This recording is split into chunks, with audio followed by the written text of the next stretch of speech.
Hello and welcome to another edition of Another Book Review. This week I'll be reviewing There Goes the Neighborhood by Julius Wilson and Richard P. Taub.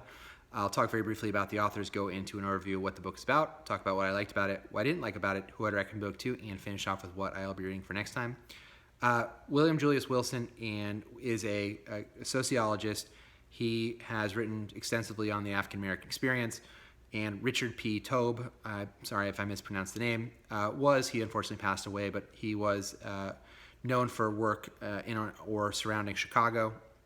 This book, he was also a sociologist. This book is an examination of 4 neighborhoods in Chicago. There were researchers who were embedded from 1993 to 1995.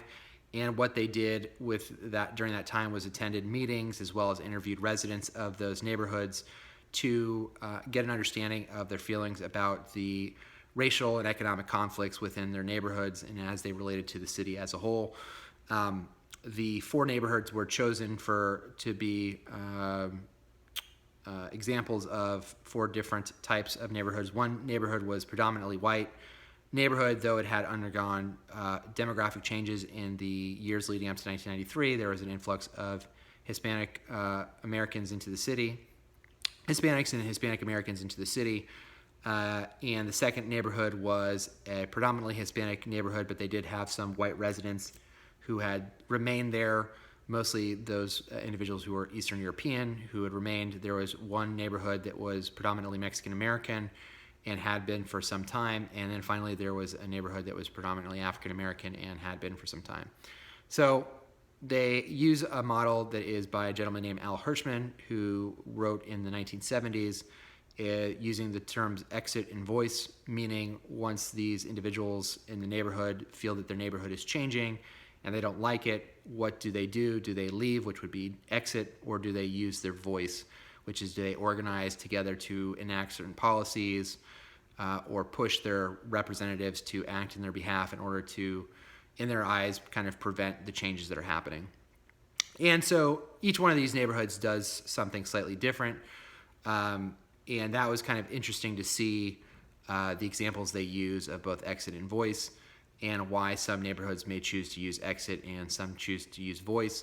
I thought that there were really good examples in the book about organization as well as how people feel about these changes in their neighborhoods. The book did feel in some ways very much like the early 90s, and 2 years really isn't a ton of time, and so you didn't really see any kind of change in the feelings over this short period of time. Is a little bit of a snapshot in time, so I think that dinged the book a little bit. I think this book came out in 2006, according to the Goodreads, so there was quite a bit of time and quite a bit of change, even culturally, between the late 90s to now, to the time the book was released.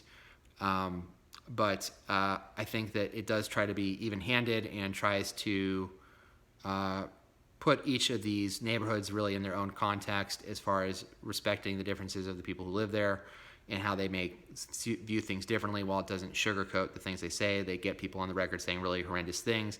If you're someone who has a hard time reading racial or ethnic slurs, the book is full of them. I mean, they do get people on the record. They don't use their names or anything, but they do have people saying really horrendous things. So if that bothers you, then this is not the book to check out. It is a pretty quick read. I mean, it's only, I think on my ebook it was only 330 pages, so it's pretty propulsive. But that to me is kind of the main benefit of the book, is to see kind of what are the reasons that some neighborhoods choose to stay and organize, and push their representatives to make changes, in which neighborhoods have the opposite reaction, which is to leave when things don't happen the way that they want them to. And I thought too, seeing the neighborhood where there were a large percentage of white people, but they weren't the majority, how they dealt with being kind of minority population and what they did and where their kind of like last straws were and the final stands. And I thought that was pretty interesting too. You don't have the researchers aren't necessarily from these neighborhoods, so that was maybe a con of it. And so you got the sense sometimes that there could have been an extra level of detail. There's one part where they mention that the neighborhood had been promised additional schooling or had been promised additional funding, and that doesn't really come through. And the book doesn't really go into any detail about what they were actually promised and why they may have reacted in the negative towards some of the policies that the alderman or the city was putting forward. I thought there were times where the points that it makes were repetitive. It kind of hits you over the head with the same points over and over again, even though it is a relatively quick read. So those were some of the cons. I don't know how much I learned from this book overall. I thought that it was a pretty interesting look at a snapshot in time, and I thought it was a pretty interesting look at the city of Chicago.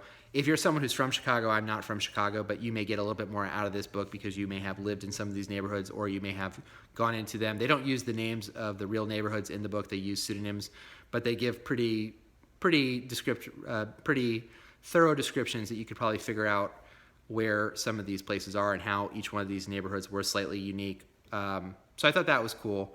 Overall, who would I recommend this to? If you're someone who is into sociology and wants to think of how different neighborhoods react to changing demographics, I think this it's a really quick read.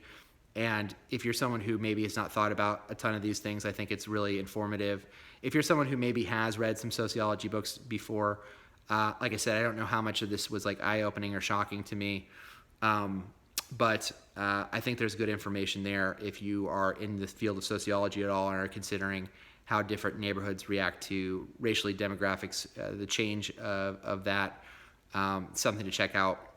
I guess the other thing, one of the pretty vivid examples of two groups working together, the one time it kind of comes up in the book is where the large Hispanic population and kind of the white minority population work together to try to open up a magnet school as a local school, essentially. So this school that is in their neighborhood is dedicated to being a magnet school, and it has to be a certain percentage has to be African Americans. Much higher, that percentage is much higher than the number of African Americans in the neighborhood, so they bus African American students in.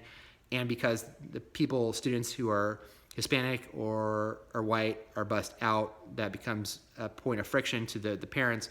And so they basically kind of come together to try to expand the school, and part of the issue is the school isn't even up to capacity as far as the number of students, so that's kind of a low-hanging fruit, but there's also this push to why can't we make the school a local school, and that way we can have more of our students go to school there and they don't have to be bused. And so that all I thought was pretty interesting. It is very much a point in time, and so if you're familiar with the where the country was in the early 90s, then the book will make a lot more sense, I think. If you're kind of coming from it as someone who maybe wasn't around then, it is a little bit more surprising or shocking. So again, if you're someone who has a hard time reading or thinking about racial or ethnic slurs, they're in the book. They're not really sugar-coated. They get people on the record saying these things. So you're forewarned if that's something you want to avoid, which is totally understandable. So that is There Goes the Neighborhood. And next time I will be reading Don't Stop the Carnival. Until next time, please like the video, subscribe to the channel. If you have read this book or want to make any suggestions of other works of sociology that fit in well with this topic, please leave them below. Usually my sociology stuff really works more on the individual level, like unequal childhoods is one of my favorites, but I think it's a pretty interesting topic. So please feel free to leave information below if you have any recommendations. Until next time, please like the video, subscribe to the channel, and I'll leave my Twitter link below if you want to follow me there. Until next time, bye.